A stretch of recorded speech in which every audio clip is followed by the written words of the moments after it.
Ce jeudi 8 février, le compositeur américain Burt Bacharach est décédé à l'âge de 94 ans, à son domicile de Los Angeles.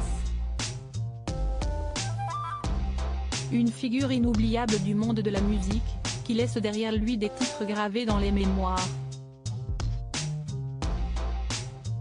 Le monde de la musique est en deuil. Ce jeudi 8 février, l'attaché de presse de Burt Bacharach a confirmé au Washington Post la disparition du compositeur, à l'âge de 94 ans. Une bien triste nouvelle pour les mélomanes du monde entier, qui ont tous été bercés par les mélodies inoubliables composées par l'artiste américain. I Say a Little Prayer, I'll Never Fall in Love Again.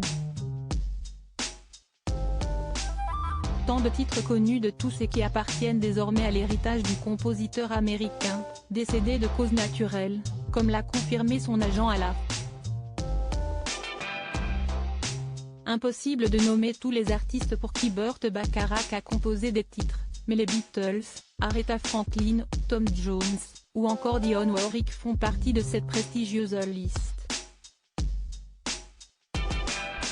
Né à Kansas City en 1928, Burt Bacharach a grandi à New York avec ses parents, et a initialement pris goût à la musique grâce à sa mère, compositrice amateur, qui l'a initié au piano.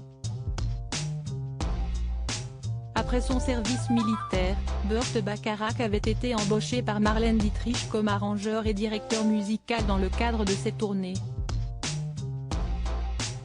Mais la carrière du compositeur avait pris une autre dimension lorsqu'il avait fait la rencontre du parolier Al David.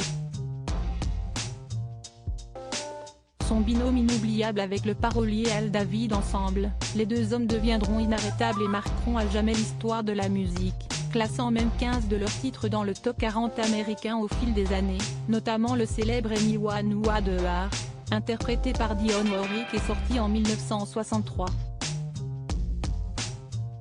La chanteuse américaine deviendra l'une des muses du duo, qui travaillera pour plus de 1000 interprètes.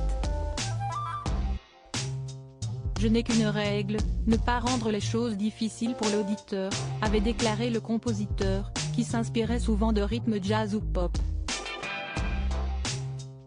Le 1er septembre 2021, Al David s'était éteint avant son grand ami et collaborateur, à l'âge de 91 ans.